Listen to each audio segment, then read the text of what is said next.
Karena anak yang di pinggir-pinggiran Indonesia, ya di kampung-kampung, di pelosok-pelosok, nggak bisa pada sekolah karena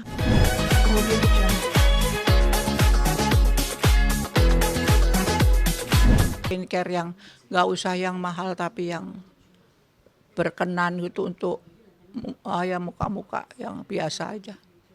Ngikutin Instagram nggak sih? Nggak, Enggak ya, kan banyak orang aku tuh nggak ngerti itu telepon tuh ngertinya cuman halo. tinggal teleponan ya. Ya, ada telepon masuk halo. Kalau enggak, kalau kenal kak temen ya cuma udah dititong titong titong. Nah, Oh, tapi berarti kalau yang baca TikTok, baca toktik, tektak, gablak, gibrik, gitu, sudah ketinggalan zaman. Aku ketinggalan zaman loh.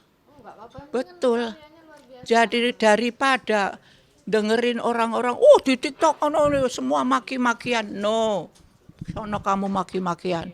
Aku cuma berdoa. Aku kepingin dan terima kasih kepada Indonesia bahwa bangsaku telah membuat negeriku seindah ini.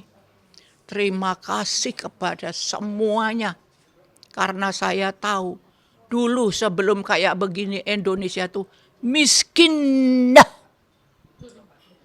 Aku sekolah cuma punya baju dua, pakai Senin, Selasa, nanti baru cuci Rabu, Kamis yang satunya, Jumat, Sabtu yang kemarin dicuci. Nggak pakai sepatu, jauhnya 5 kilo, pulang balik hujanan, kepanasan, ya udah gitu.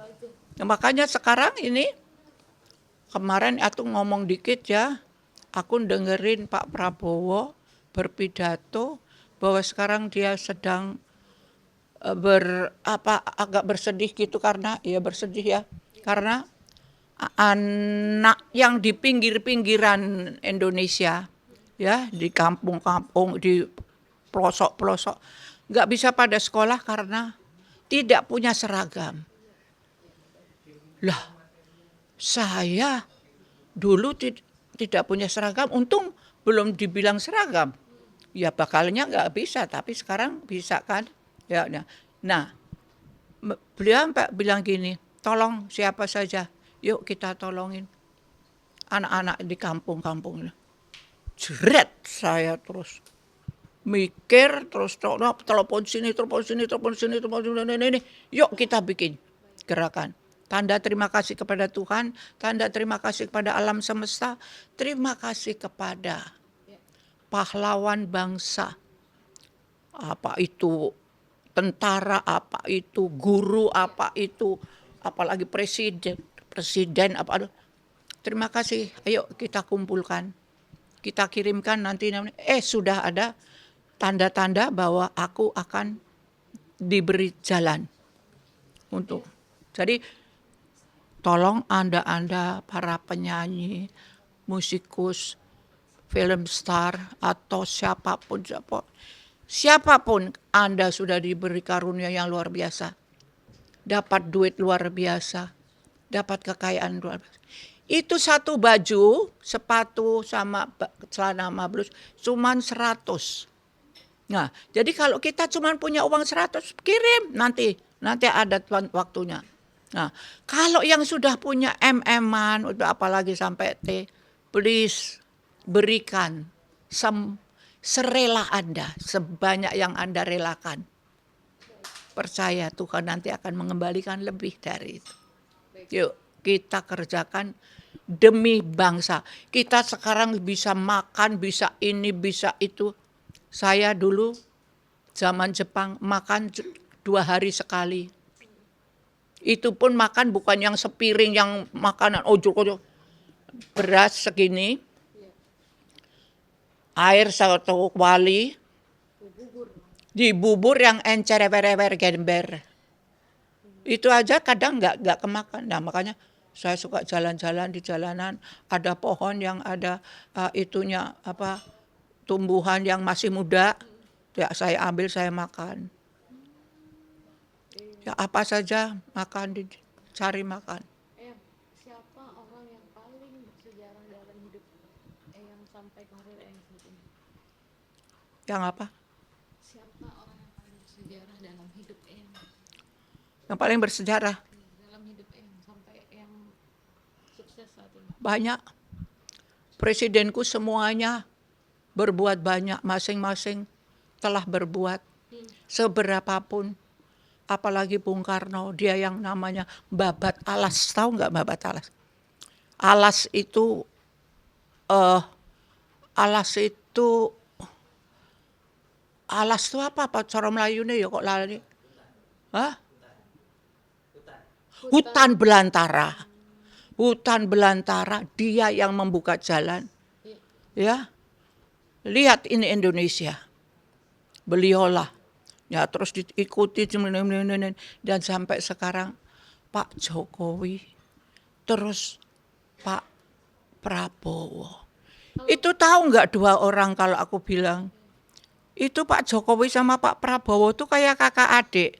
Tapi yang kakaknya tuh Pak Jokowi. Karena dia bisa ngajak Pak Prabowo tuh kayak yuk, yang tadinya kan dia tentara, brok. Sekarang bisa halus itu. Tahu nggak waktu dia pidato? Aku merinding, aku tears nangis. Nah, itu Pak Jokowi kita bawa tengah. Nah, itu begitu kayak itu indahnya ya. Aku juga kagum. Dia bisa baca itu tamu segitu banyaknya tanpa salah apa ucapannya pun, apa-apanya pun. Nah, terus ada perpisahan.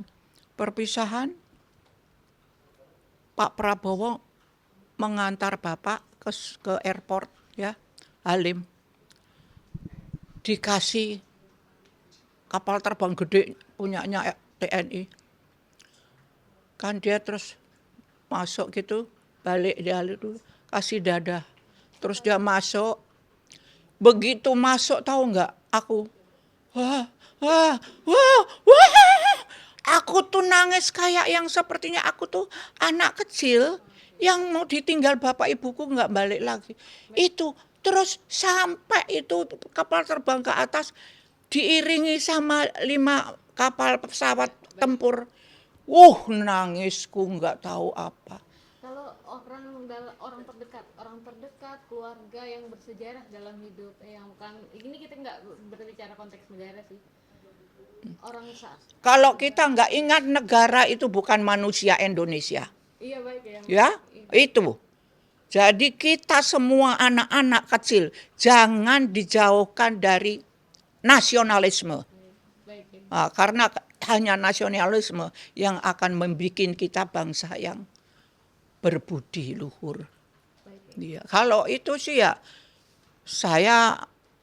kakak saya yang tadinya aku nggak boleh nyanyi, kakak saya itu yang di Gama itu yang memintakan izin sampai dapat, tapi udah meninggal dia. Jadi yang sekarang ini aku kepengen semua kalian, Anda yang ada di televisi, terima kasih sekali. Berikan banyak-banyak Toto kromo itu apa? Tata krama. Sopan santun, welas asih, cinta sesama, hormat sesama. Buang itu apa yang namanya sombong. Buang apa itu yang namanya membodohi orang, apalagi sampai yang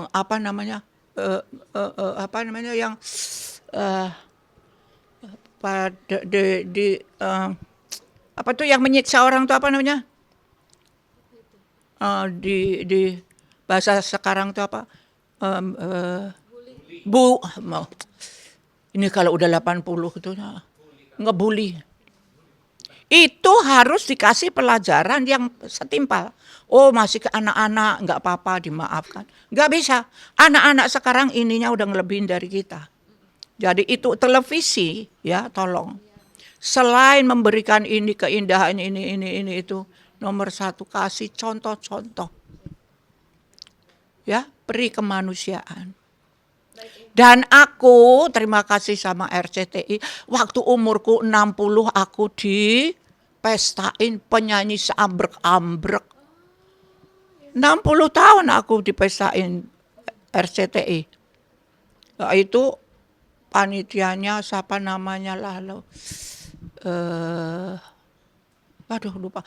Pokoknya itu